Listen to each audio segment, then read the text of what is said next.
जो मन को देखते रहते हैं वो ही भजन है। ये राम राम कहना या राधे राधे कहना या गुरु गुरु कहना, कबीर कबीर कहना, ये तो मात्र शब्द हैं। भजन का अर्थ ही है आप भीतर अपने मन की गहराइयों में चले गए। और ये एक बात बताएं, कीचड़ वहीं वहीं उठता है जहां पानी कम होता है, और जहां जल की गहराई होती है वहां में तुम पत्थर पटक दो, लेकिन वो 10-15 फुट पानी गहरा है तो 15 फुट तक पत्थर पहुंचेगा, वहां तक तो वो ठंडा हो जाएगा, नीचे से कीचड़ नहीं उछल पाएगा। फिर अगर 3 ही फुट पानी है तो आपने पत्थर फेंको वहां में एकदम भुबुक है और पूरा कीचड़ ऊपर आएगा, क्योंकि पानी कम था, वहां कीचड़ ज्यादा था।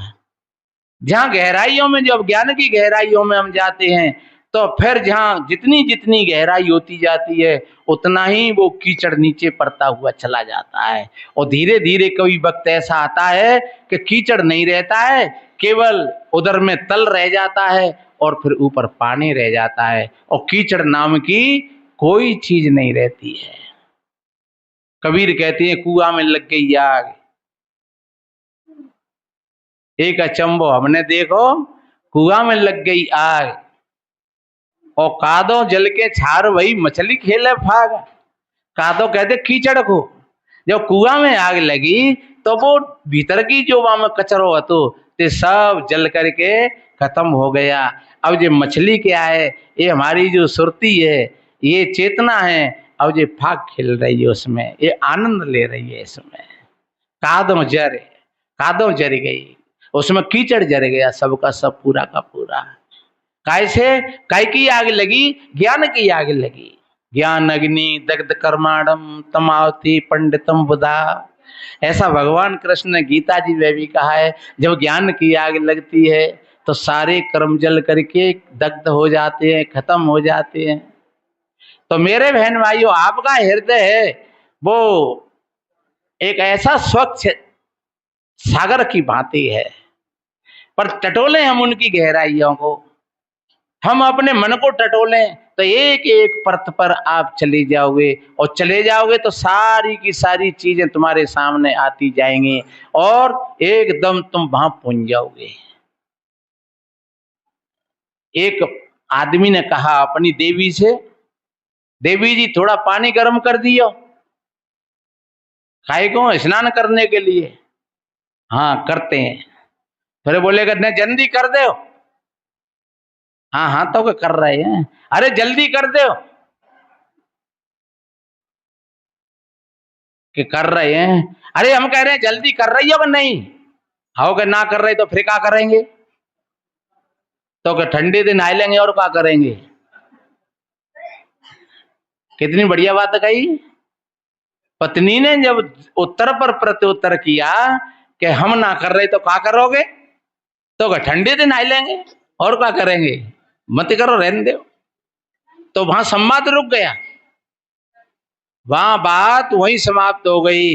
न तो पत्नी के शब्दों ने उसको गहरे में घायल किया और न उनके शब्दों ने उसको घायल कर पाए, और वो दोनों ऊपर ही ऊपर शब्द तैर गए। और शब्द कितने कठोर थे, शब्द तो बहुत कठोर थे, लेकिन वो शब्द ऐसे ही तैर गए जैसे गर्म लोहे की कोई कील हो विशेष, और वो कोई पानी में पटक दिया जाए तो क्या फिर वो जलाएगा किसी को? एकदम है चुन्न दूर होगी। ऐसे ही मेरे बहन भाइयों, जब थोड़ी सी समझ होती है, विवेक जगा हुआ होता है, तो कोई कड़े से कड़े शब्दों का प्रयोग करे, लेकिन वहां केवल ऐसे ही जानो जैसे गर्म लोहा और पानी में छुन्न हो गया। ऐसे ही किसी ने गर्म गर्म शब्द भेजे हमारे पास, लेकिन आपके पास में गहराई है थोड़ी, तो वो गर्म गर्म शब्द और वहां जाकर के शांत हो गए। तो वाणी का बहुत बड़ा, शब्दों का बहुत बड़ा महत्व है। तो इसलिए मेरे बहन भाइयों, हमें अपने जीवन को समझने के लिए और उपकार हमको मानना चाहिए, माता पिता का उपकार मानना चाहिए, और पति को पत्नी का उपकार मानना चाहिए, और पत्नी को पति का उपकार मानना चाहिए। उपकार का मतलब धन्य है। आप एक दूसरे को धन्यवाद देते रहोगे। आपने पत्नी को धन्यवाद दिया, उसका हृदय गदगद हो गया। आपने पति को धन्यवाद दिया, उसका हृदय गदगद हो गया। और नेक नेक बात पर टोंच करते रहे, तुमने ऐसा करो, तुमने ऐसा करो, तुमने ये नहीं करो, तुमने वो नहीं करो।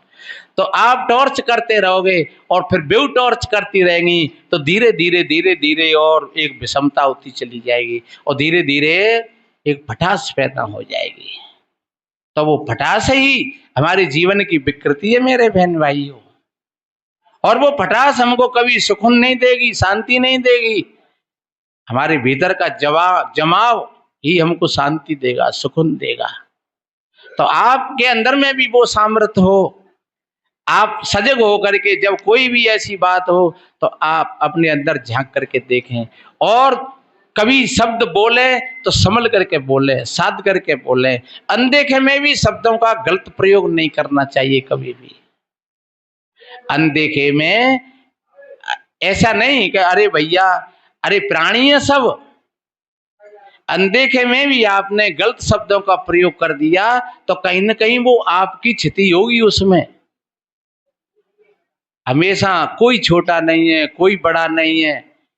अच्छे शब्दों का प्रयोग करिए हमेशा, चाहे भाई हो चाहे बहन हो, तो आपको पछताना नहीं पड़ेगा, आपको परेशान नहीं होना पड़ेगा। और आप अकुला करके शब्दों का प्रयोग कर दिया, शब्द के ये बाण फेंक दिए आपने अकुला करके, तो फिर आपको परेशान होना पड़ेगा कहीं ना कहीं। इसलिए शब्द संभाल के बोलिए, शब्द को संभाल करके बोलना चाहिए। ये मन सोचना कि हम कौन से बोल रहे हैं, इसमें किसी का वो नहीं है कि आप एक आदमी से तुम बढ़िया बोलो और एक आदमी से गलत बोलो, तो उसमें तुम्हारे अंदर में ही द्वेषता है। वो तुम्हारे भीतर का द्वेष है कि तुम एक आदमी को श्रेय देते हो और एक को श्रेय नहीं देते हो। नहीं, अपने को अगर मजबूत बनाना है तो एक दो नहीं, हमारी दृष्टि में तो जो हमारा पूरा समाज है वो सब एक जैसा ही है। और दुख होगा तो सबको होगा, परेशानी होगी तो सबको होगी। और वो सबकी परेशानी है, वो हमारी परेशानी है। सबकी खुशी है, वो हमारी खुशी है। तो हम ये भी नहीं छांट करें अरे एक बातें बोल दो तो का आएगा, नहीं, तुम्हारा तो हो गया। वो व्यक्ति अगर अपनी स्थिति में कमजोर है, पर फिर भी अगर तुमने उस कमजोरी का फायदा लिया तो वो फायदा नहीं है, वो तुम्हारे लिए नुकसान है। क्योंकि आपके अंदर में अहम छुपा हुआ है, आपके मन की परतों में अहम छुपा हुआ है, और आपके मन की परतों में एक गुलामी छिपी हुई है। एक तरफ गुलामी और एक तरफ अहम। एक व्यक्ति से तो हम ऊपर को मुंह करके बात करते हैं और एक व्यक्ति से हम हाथ जोड़ करके बात करते हैं। तो तुम्हारे दोनों पहलू, जहां तुम्हें कोई स्वार्थ दिख रहा है वहां तो तुम पूंछ हिला रहे हो, और जहां तुम्हें थोड़ी सी ये लग रहा है कि ये कुछ नहीं है, तो वहां तुम्हारे भीतर में अहंकार गूंज उठा कि अरे का करेगो, हाल दो रेपट देंगे तो चलो जाओ। तो जी अहंकार हो गया और एक तरफ गुलामी हो गई। तो गुलामी और अहंकार दोनों ही पतन के कारण है मेरे भाई बहनों। न तो वो गुलामी तुमको किनारे पर ले जाएगी और न वो अहंकार ही तुम्हारी विजय को प्राप्त करवाएगा। इसलिए हम दोनों को ठीक तरीका से देख लें तो न हमारी गुलामी रहेगी और न हमारे अंदर में अहंकार रहेगा। फिर केवल कर्तव्य परायणता बचेगी कि हमें अब ये करना है, ये हमारे करने लायक काम है। तो एक समाज में मैंने कहा था कि अगर एक फूल को अलग कर दिया जाए डाली से तो फूल मर गया, अगर डाली को अलग कर दिया जाए तो डाली मर गई, पेड़ को अगर पृथ्वी से उखाड़ दिया जाए तो पेड़ मर गया। ऐसे हम एक सभी समाज के एक अलग अलग फूल हैं, अपनी अपनी स्थिति में हम खिल रहे हैं।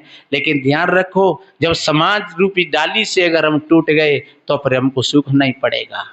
इसलिए हमेशा समाज में जुड़ करके रहें, परिवार में जुड़ करके रहें। और जहाँ समाज है, सत्संग है, चाहे छोटा परिवार है चाहे बड़ा परिवार है, छोटा समाज है बड़ा समाज है, सबसे हम मिलजुल करके रहें, प्यार से रहें, तो आपकी खिलावट अनुपम बनी रहेगी। आपकी खिलावट को कोई रोकने वाला नहीं है, आप खिलते रहोगे। तो सबका उपकार मानो। फूल एक पेड़ ही नहीं, एक पृथ्वी नहीं, क्योंकि पृथ्वी के साथ में फिर पानी भी है। अगर पानी ना हो तो पृथ्वी कैसे पेड़ उपजा कर तैयार कर देगी। और पानी के साथ, पानी और पृथ्वी के साथ में अगर हवा नहीं हो तब भी काम नहीं चलेगा, और अगर गर्माहट ना हो तब भी काम नहीं चलेगा। तो ये चारों तत्वों का समूह है। इसलिए चारों तत्वों की स्थिति में और ये सारी चीजें बन रही हैं और बिगड़ रही हैं, इसको परिवर्तन कहते हैं। तथागत बुद्ध ने इसको प्रतीत समुत्तवाद कहा है।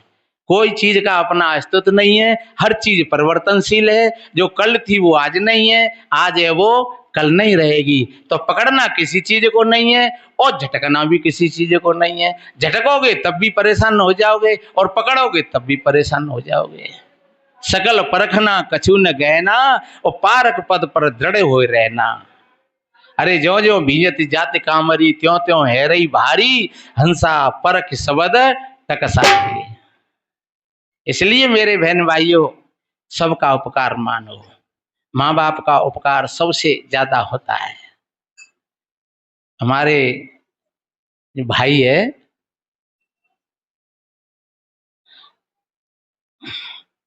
इन्होंने एक भजन बनाया है और वो केवल एक तरफा है। वैसे मैंने कहा था कि एक तरफा भजन है, माँ के प्रति है। पहले माँ का ही शब्द आता है,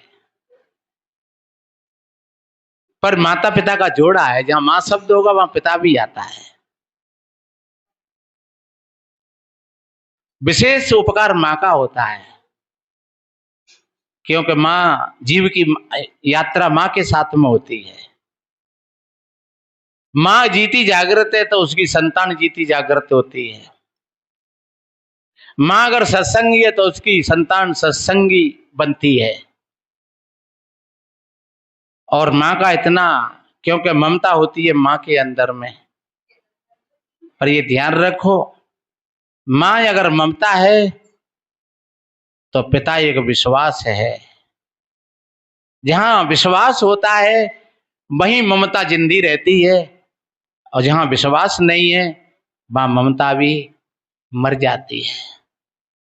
इसलिए मेरे बहन भाइयों, ये भजन है इनका भैया का, मैं तो सुना रहा हूं। वैसे मैंने ये भी कहा था, मुझे समय नहीं मिला। मैंने कहा थोड़ा सा शोधन कर लेंगे हम, तो महाराज तुम तो सुनाए थे, जैसा है वैसा ही। तो ये भजन है।